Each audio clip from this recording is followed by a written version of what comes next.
वो मेरे बदले में आया कि मेरे पापों को अपने ऊपर ले ले और उन पापों को दूर कर दे, और मेरे सारे पापों से निपटने के बाद में उसे दूर कर देने के बाद वो मुर्दों में से जिलाया जाएगा। वो ये जानता था और इसलिए वो क्रूस पर से नीचे नहीं आया। वो आ सकता था, उसने कहा मैं पिता को पुकार सकता हूँ, वो मुझे बचाने के लिए स्वर्गदूतों की सेना भेज सकता है, लेकिन ऐसा नहीं किया। क्यों? क्योंकि वो मरने के लिए आया। वो हमारे पापों के बलिदान के रूप में आया था।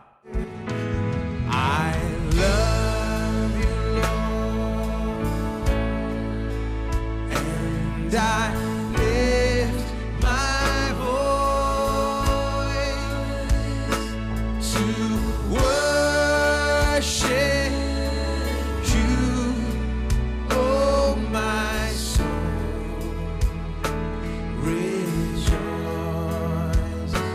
take joy, my King, in what you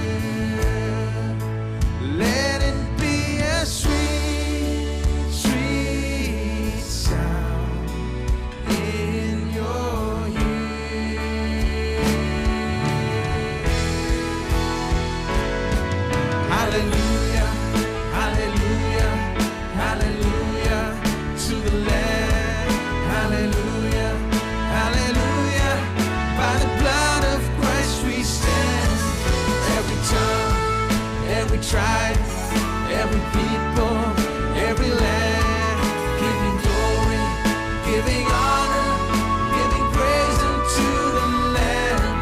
Hallelujah, hallelujah, hallelujah to the Lamb.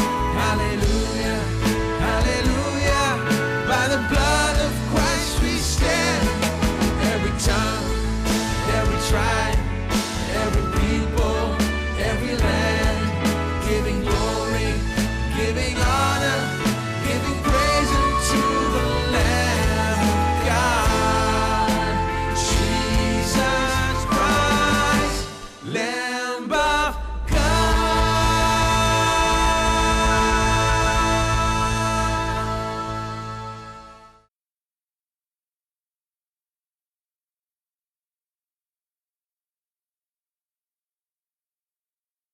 पापी और परमेश्वर जैसे वो हैं कभी एक साथ में नहीं आ सकते थे। पापी को परमेश्वर के पास आने के लिए पहले पाप से निपटना था, और परमेश्वर ने अपने प्रेम में उनके पापों के लिए बलिदान का प्रयोजन किया था। उनके पापों के बदले में कोई दिया, यानी वो लहू लेता है और वहां पर जाता है, और महायाजक को भी खुद वहां पर बड़ी सावधानी से जाना है, उसे अंगीकार करना पड़ता था। मतलब अपने पापों के लिए पहले प्रायश्चित करना था वहां पर प्रवेश करने के पहले, क्योंकि सही तरीके से प्रायश्चित नहीं किया तो वो वहीं पर मर जाता था। और उसकी कमर पर वो रस्सी बांधते थे, कमर पर घंटियां बांधी जाती थी, और जब वो चलता था, क्रिया करता था, इन घंटियों की आवाज होती थी, और बाहर के लोग जानते थे कि ये जीवित है और ये सारी विधियों को पूरा कर रहे हैं। महापवित्र स्थान में जब घंटियों की आवाज जोर से होती थी, धुप आवाज आ गए तो समझ लेना कि वो मर गया है, और भीतर जाकर उसे निकालने की कोशिश करते तो वो भी मर जाते थे। भीतर नहीं जाना था, इसलिए रस्सी लगी थी कि उसे खींच कर निकाले। अब पता चला क्यों रस्सी बांधते हैं।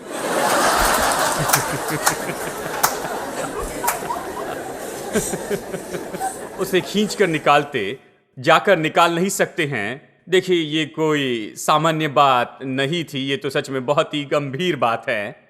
और परमेश्वर उन्हें एक पाठ सिखा रहा था कि वो पवित्र है और लोग पापी हैं, और एक ही तरीके से उसके पास आ सकते हैं, लहू को लाए। और जब मनुष्य पूरी तैयारी के साथ में लहू को लेकर वहां पर जाता है, वहां वाचा का ये संदूक होता है जिसमें कुछ चीजें थी, और उसमें से एक थी 10 आज्ञाएं। वाचा के संदूक के ऊपर में एक आच्छादन था जो कि सोने की परत थी, उसे दयासन कहा गया है। और वहां पर भी दोनों तरफ से करूब थे, दोनों तरफ से। और वो वहां पर जाते, उस लहू को लेकर जाते, उस मेमने का जो कि मारा गया था, और उसे दया के सिंहासन पर छिड़कता था, पापियों के लिए दया की विनती करता, बहाए गए लहू के आधार पर। लहू बहाया क्यों गया? क्योंकि ये तो सबूत के रूप में ले जाया गया कि जीवन दिया गया है। अगर लहू बहाया गया है तो मुझे सबूत लाकर दिखाओ। इसका मतलब है कि जीवन दिया गया है, तो वो लहू लेता है और उसे उस पर छिड़कता है और परमेश्वर की सहमति पाता है, और परमेश्वर कहता है हाँ, जबकि इसके बदले में यह उपलब्ध किया गया है। तो अब मैं पापों को क्षमा करता हूं और मैं लोगों पर अभी कृपा करूंगा और ये सब। तो अब परमेश्वर उन्हें पाठ सिखाता है, उन्हें ये सिखाता है कि इसी तरह से तुम आते हो। तो वो लहू छिड़कता है और बाहर आता है और दूसरे मेमने को लेता है। दूसरा मेमना याद है, एक काम करने के लिए दो मेमने की जरूरत थी, एक आदमी के काम के लिए। दूसरा मेमना वो लेता और उसके सिर पर फिर से हाथ रखता और सभी लोगों के पापों का अंगीकार करता था। और दूसरे मेमने को छोड़ा गया मेमना कहा गया और उसे जंगल में ले जाकर छोड़ देते थे, दूर कहीं पर। और जैसे ये छोटा मेमना वहां पर जंगल में वहां पर चलते जाता था, तो लोग वहां पर खड़े रहकर देखते थे और वो जानते थे कि इसका मतलब क्या है। अभी उनके पाप उनके ऊपर में नहीं है, लेकिन उनके पाप उस जानवर के ऊपर लाद दिए हैं और वो जानवर तो बहुत दूर दूर चले जा रहा है। और जैसे वो वहां पर रेगिस्तान में चलता था, तपती धूप में थक कर वो वहां पर शायद जंगल में ही गिरकर मर जाता था और वो फिर कभी लौट कर नहीं आता था, कभी वापस नहीं आता। और लोग जानते थे कि वो अपने पापों को फिर से कभी नहीं देखेंगे। क्यों? इसलिए नहीं कि उनके पाप कहीं दूर जा रहे थे और उन्हें फिर कभी स्मरण नहीं किया जाएगा, क्योंकि अगले साल वो आकर बस यही फिर से करते थे। यानी पाप कहीं नहीं जाता था। ये पूरा ड्रामा था। ये तो ऐसा ड्रामा था कि नई वाचा क्या करेगी और पाप दूर किए जाएंगे और फिर उसे स्मरण नहीं किया जाएगा। और वो वहां पर खड़े रहकर देखते थे कि ये जानवर बहुत दूर चला गया और वो चैन की श्वास लेते थे जब ये मेमना उनकी आंखों से ओझल हो जाता और वो घर आते, ये जानते हुए कि वो किया जो उन्हें करना चाहिए था, कि वो परमेश्वर के उद्धार को प्राप्त करे। लेकिन इस सारे ड्रामा में ये तो शिक्षा है। जैसे मैंने कहा, पाप दूर नहीं हुआ, पाप तो वहां निपटा नहीं गया था और वो उसे बार बार याद करते, जैसे इसे हर साल किया करते थे। ये एक ड्रामा था कि आने वाले यीशु मसीह के बारे में उन्हें सिखा सके। तो इस सारे ड्रामा में और इस सारी विधि में अभी भी काम पूरा नहीं हुआ था। ये पूरा नहीं हुआ, ये प्रायश्चित का काम पूरा नहीं हुआ था। ये क्यों पूरा नहीं हुआ था? क्योंकि ये केवल सिखाने का पाठ था। जानते हैं, जानवर का लहू वो मनुष्य के लहू के बराबर नहीं हो सकता था, जो कि परमेश्वर के स्वरूप समानता में है। हम परमेश्वर के स्वरूप समानता में हैं। जानवर हमारे बदले में नहीं हो सकता है। देखिए, हमारे बदले में तो कोई दूसरा मनुष्य होना चाहिए, यानी ये काम नहीं करेगा। और इसी कारण प्रायश्चित के दिन के जो बलिदान थे वो कभी खत्म नहीं हुए थे। उन्हें राह देखनी थी कि यीशु आए और अपने काम को पूरा करे ताकि ये सब कुछ पूरा हो जाए। और इसलिए वहां पर महापवित्र स्थान में कुर्सी नहीं थी। महायाजक बैठ नहीं सकता था, वो बैठ नहीं सकता था, उसे अपने काम ऐसे ही पूरे करने थे। लेकिन जब यीशु ने अपने काम पूरे किए तो बाइबल कहती है वो बैठा परमेश्वर की दाहिनी ओर। उसने काम पूरा किया। उसने केवल कलवरी के क्रूस पर यही नहीं कहा कि यह पूरा हुआ, लेकिन वो पिता परमेश्वर के दाहिनी ओर जाकर बैठ गया। हाँ, यह दिखाता है कि काम पूरा हुआ। अब चलिए इब्रानियों 4 में देखते हैं। चलिए इब्रानियों 10 से देखते हैं और यहां पर कुछ वचनों को पढ़ते हैं कि पुरानी वाचा से कुछ देख सके ताकि नई वाचा को हम समझ सके। वचन 1, क्योंकि व्यवस्था जिसमें आने वाली अच्छी वस्तुओं का प्रतिबिंब है, परंतु उनका असली स्वरूप नहीं, इसलिए उस एक ही प्रकार के बलिदानों के द्वारा जो प्रतिवर्ष अचूक चढ़ाए जाते हैं, पास आने वाले को कदापि सिद्ध नहीं कर सकती। ये नहीं, बिल्कुल नहीं कर सकती। नहीं तो उनका चढ़ाना बंद क्यों ना हो जाता। इसलिए कि जब सेवा करने वाले एक ही बार शुद्ध हो जाते तो उनका विवेक उन्हें पापी न ठहराता। मतलब कहता है, अगर यही उन्हें सिद्ध बनाता तो इसके बाद में वो और कोई बलिदान नहीं चढ़ाते थे, परंतु उनके द्वारा प्रतिवर्ष पापों का स्मरण हुआ करता था। पापों से छुटकारा दिलाने के बजाय हर साल उनके पाप याद दिलाए जाते थे। हर साल जब भी वो आते कि प्रायश्चित के दिन इस विधि को करें, वो याद करते थे कि वो पापी हैं, उन्हें ये करना था। क्योंकि अनहोना है कि जानवर और बकरों का लहू पापों को दूर करे। ठीक है। और फिर वचन 11, और हर एक याजक जो खड़े होकर प्रतिदिन सेवा करता है और एक ही प्रकार के बलिदान को जो पापों को कभी दूर नहीं कर सकते हैं बार बार चढ़ाता है। पुराने नियम के महायाजक के बारे में बताता है। वो बलिदान चढ़ाता है, हर साल बार बार वही बलिदान चढ़ाता है जो पाप को दूर नहीं कर सकते। लेकिन अगले वचन में तुलना है हमारे महायाजक यीशु मसीह की, और उसने कैसे एक बार बलिदान कर दिया और हमारे पापों को निपटा दिया है। यानी देखिए, इसी चित्र में यहां पर यीशु आता है। बाइबल कहते हैं कि यीशु अपनों के पास आया और उसके अपनों ने उसे स्वीकार नहीं किया। यह कहता है यीशु यहूदियों के पास में आया जो परमेश्वर के द्वारा इन बातों में ट्रेन किए गए, और परमेश्वर ने उन्हें यह सब कुछ सिखाया और सैकड़ों साल तक सिखाया, इसलिए कि जब यीशु आएगा तो वो इससे तैयार होकर स्वीकार करेंगे, वो जान जाएंगे कि ये क्या है। लेकिन जब यीशु आया उन्होंने उसे स्वीकार नहीं किया, उसे ग्रहण नहीं किया। वो इस बात को नहीं समझ पाए कि प्रभु क्या सिखाना चाहता था। उनके दिल कठोर हो गए थे। यानी यीशु यहां इस परिस्थिति में आता है। और याद रखिए, जबकि पुरानी वाचा में, पुराने नियम में वो इन बातों को बार बार करते जा रहे थे, तब कुछ भविष्यवक्ता थे जैसे कि यशायाह, यिर्मयाह, यहजकेल और दानियल। उन्होंने आने वाली नई वाचा के बारे में भविष्यवाणी करके कहा, जहां पर असली बदले में व्यक्ति होगा, कोई जानवर नहीं होगा, हमारे बदले में कोई और होगा, मनुष्य जो हमारे बदले में हो जाएगा। और वो वाचा तो बेहतर वाचा होगी, बेहतर प्रतिज्ञाओं के साथ, और हमारे लिए बेहतर काम करेगी। जरा सोचिए वो कितने रोमांचित हुए होंगे कि ये सुने कि निश्चय वो दिन आएगा, एक दिन जब हमारे सारे पाप हमेशा के लिए दूर किए जाएंगे और हमें इसे हर साल नहीं करना होगा ये सब। और इस संदर्भ में यीशु आया। जब यीशु आया तो वो आया हमारे पापों के लिए बलिदान के रूप में। मैं यहां पर कुछ कहना चाहता हूं। कुछ लोग हैं, जैसे एक भाई ने कहा, तुम इस यीशु के बारे में कह रहे हो। इस यीशु को उन्होंने बुरी तरह से मारा, उसे क्रूस पर चढ़ाया, कील ठोके। वो तो क्रूस पर से नीचे आ सकता था, सभी लोगों के सामने आ जाता और पूरे संसार के लोग विश्वास करते कि यही तो परमेश्वर का पुत्र है। वो कर सकता था, उसने नहीं किया। यह दिखाता है कि उसमें यह सामर्थ्य नहीं थी। और तुम इस यीशु की आराधना क्यों करते हो और इस यीशु का प्रचार क्यों तुम करते जाती हो? और मैं इसी बात का प्रचार कर रहा हूं कि क्यों वो नीचे नहीं आया, किस तरह से उसने खुद को ऐसे साबित नहीं किया। क्योंकि नीचे उतरता तो वो जिस उद्देश्य के लिए आया उसे खत्म करता। वो इसलिए नहीं आया कि क्रूस से नीचे उतरकर साबित करे कि परमेश्वर का पुत्र है। वो आया एक मेमने के रूप में कि वो बलिदान किया जाए मेरे पापों के लिए। वो मेरे बदले में आया कि मेरे पापों को अपने ऊपर ले ले और उन पापों को दूर कर दे। और मेरे सारे पापों से निपटने के बाद में, उसे दूर कर देने के बाद, वो मुर्दों में से जिलाया जाएगा। वो ये जानता था और इसलिए वो क्रूस पर से नीचे नहीं आया। वो आ सकता था, उसने कहा मैं पिता को पुकार सकता हूं, वो मुझे बचाने के लिए स्वर्गदूतों की सेना भेज सकता है। लेकिन ऐसा नहीं किया। क्यों? क्योंकि वो मरने के लिए आया। वो हमारे पापों के बलिदान के रूप में आया था। यीशु इसी के बारे में है। और जैसे वो आया, उसने बताना शुरू किया उसकी मृत्यु, वो कैसे मरेगा और किस तरह वो उद्देश्य पूरा करने के लिए आया है। उसे कोई नहीं समझ पाया। वो मरने के लिए आया, वो बलिदान होने के लिए आया। वो तो परमेश्वर द्वारा नियुक्त ऐसा बलिदान था जगत की उत्पत्ति के पहले से।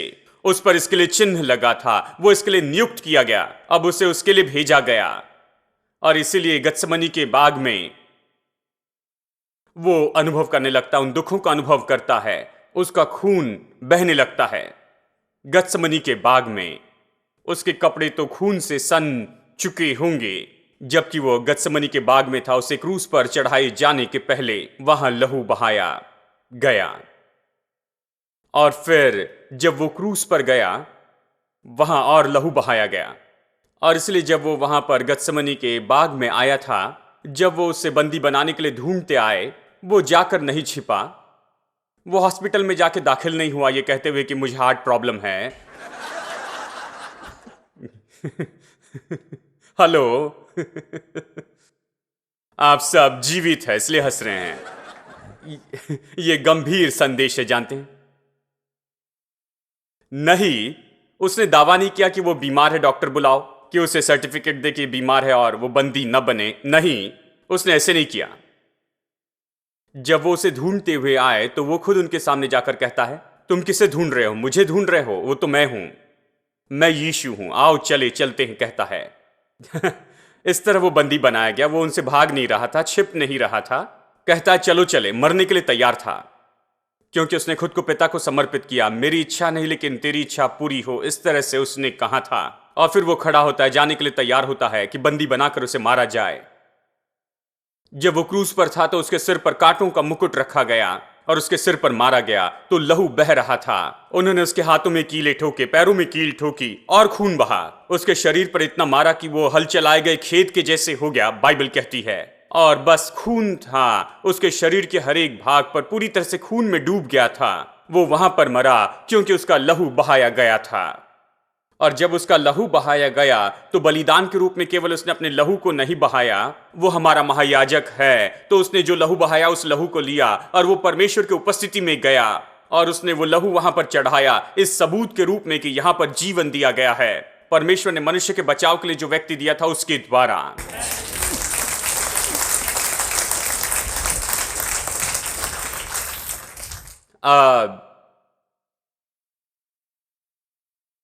यही तो हमने यहां पर पढ़ा मत्ती अध्याय 26 वचन 28 में कि ये मेरा नई वाचा का लहू है। एम्प्लीफाइड बाइबल कहती है कि ये मेरी नई वाचा का लहू है जो सारी वाचा को सही करता है। हां, सही करने का मतलब उसे ठीक करना, किसी बात को सहमति देना और इस तरह से उसे लागू करना, या फिर कहिए कानूनन रीति से उससे सैंक्शन करना है। इसे सही करने का यही तो मतलब होता है।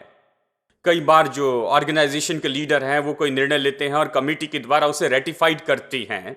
कमेटी के पास जाकर कहते हैं मैंने ये किया है या फिर मैं ये करने वाला हूं, मेरे अधिकार से मैंने इसका निर्णय लिया है, लेकिन कमेटी इसके लिए सहमति दे, मतलब अप्रूव करे, सहमत हो।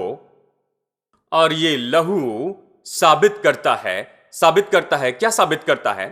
कि हमारे पापों से निपट लिया गया है और नई वाचा भी प्रभावशाली हो चुकी है और हमें नई वाचा में उत्तम प्रतिज्ञा देकर आशीषित किया गया है। परमेश्वर की प्रतिज्ञाएं हमें नई वाचा में यहां पर दी गई हैं और अभी यीशु मसीह के लहू के द्वारा उसके ऊपर में मोहर लगा दी गई है। और यीशु मसीह के लहू के द्वारा इसी गारंटी दी गई, वो अभी केवल मध्यस्थ ही नहीं है, अब वो केवल बलिदान ही नहीं, वो केवल महायाजक ही नहीं, वो तो गारंटी देने वाला है इस नई वाचा की सारी शर्तों की। हेलो। अब चलिए इसे पढ़कर संदेश खत्म करते हैं। इब्रानियों अध्याय 10 में वचन 12 से आगे। पर यह व्यक्ति तो पापों के बदले में एक ही बलिदान सर्वदा के लिए चढ़ाकर परमेश्वर के दाहिने जा बैठा। सब लोग कहिए बैठ गया। पुराने नियम के याजक बैठते नहीं थे, हमेशा व्यस्त थे। आज भी बलिदान चढ़ाता और फिर कल भी बलिदान चढ़ाता। जैसा अय्यूब सुबह शाम बलिदान चढ़ाता था, वो डरता था कि उसके किसी बेटे या बेटी ने पाप किया होगा। हमेशा उसमें दोष भावना थी। हमेशा बलिदान चढ़ाता, बलिदान चढ़ाने में व्यस्त था, लेकिन इसने एक बार सदा के लिए बलिदान चढ़ाया और बैठ गया। उसी समय इस बात की बाट जो होता है कि उसके बैरी उसके पांव के नीचे की पीढ़ी हो, क्योंकि उसने एक ही चढ़ावे के द्वारा उन्हें जो पवित्र किए जाते हैं सर्वदा के लिए सिद्ध कर दिया है। देखिए फर्क है वचन 1 से 4 में और इन वचनों में। वहां ये कहते हैं वो सिद्ध नहीं कर सकते थे, वो बलिदान किसी को सिद्ध नहीं कर सकते थे, लेकिन यहां हम सिद्ध बनाए गए हैं और हम शुद्ध किए गए हैं। और पवित्र आत्मा भी हमें यही गवाही देता है, क्योंकि उसने पहले कहा था कि जो वाचा मैं उन दिनों के बाद उनसे बांधूंगा। देखिए ये नई वाचा से जुड़ा है। प्रभु कहता है कि मैं अपनी व्यवस्था को उनके हृदय पर लिखूंगा, मैं उनके विवेक में डालूंगा। वो कहता ये नई वाचा है।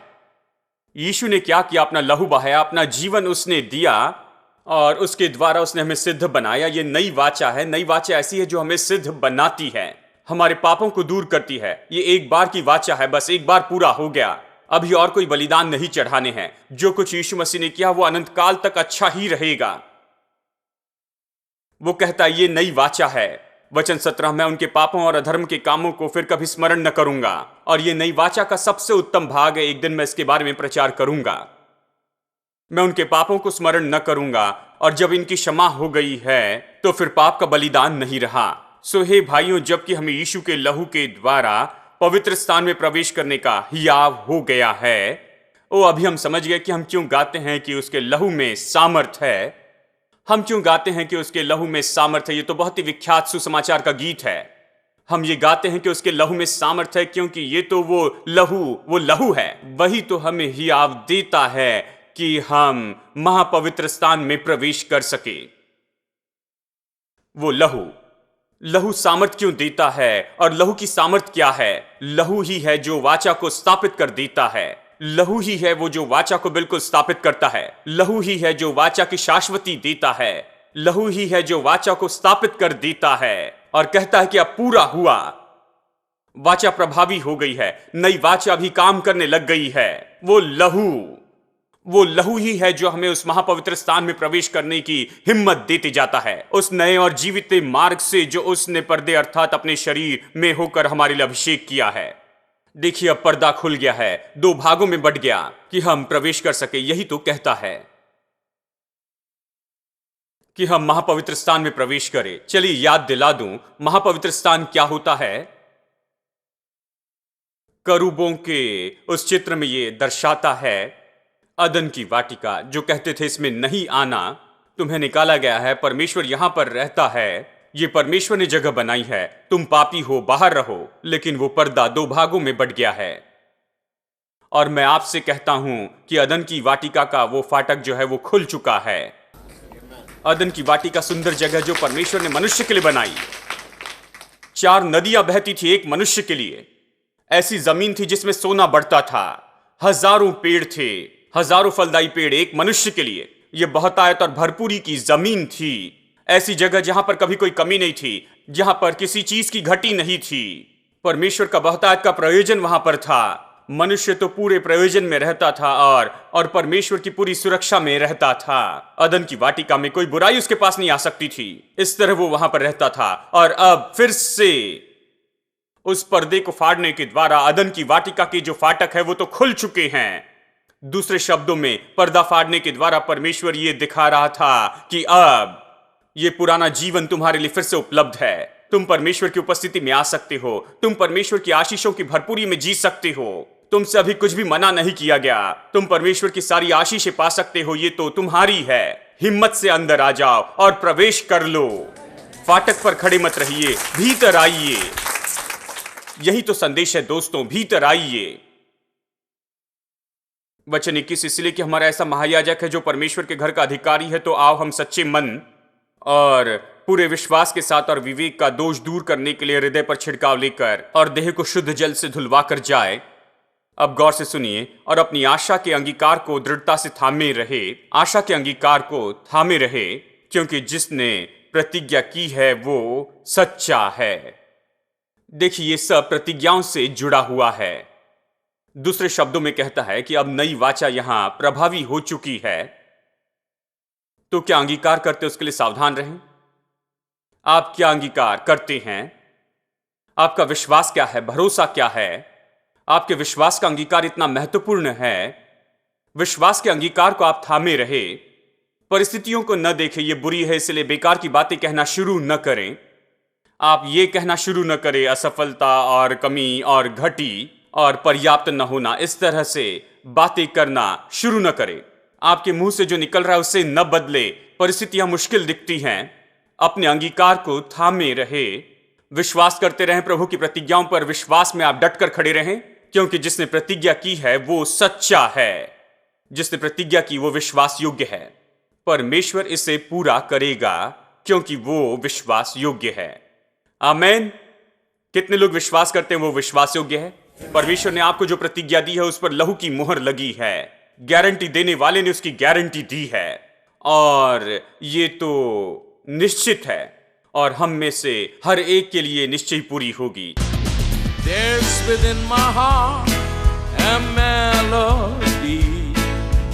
Jesus whispers sweet and low. Fear not, I am with thee. Peace be still. In all of life's ebb and flow. Jesus, Jesus, Jesus, sweetest name I know, fills my every longing, keeps me singing as I go. Jesus, Jesus, Jesus,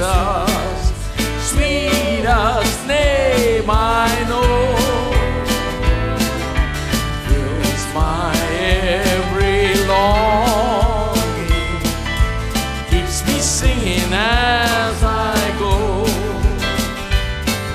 Soon He's coming back to welcome me, far beyond the starry sky. I shall wing my flight to worlds unknown. I shall reign with Him on high. Jesus, Jesus, Jesus, sweetest name I know. It's my every longing, keeps me singing as I go. Jesus, Jesus, Jesus, sweetest name I know. Fills my every longing, keeps me singing as I go. Since Jesus came into my heart, since Jesus came into my heart, but the joy o'er my soul like the sea billows roll. Since Jesus came into my heart, since Jesus came into my heart, since Jesus came into my heart, love's the joy of my soul like the sea billows roll. Since Jesus came into my heart, everybody, since Jesus came into my heart, since Jesus came into my heart, floods of joy o'er my soul like the sea billows roll. Since Jesus came into my heart, isn't He wonderful, wonderful, wonderful? Isn't Jesus my Lord wonderful? Eyes have seen, ears have heard, it's recorded in God's word. Isn't Jesus my Lord wonderful?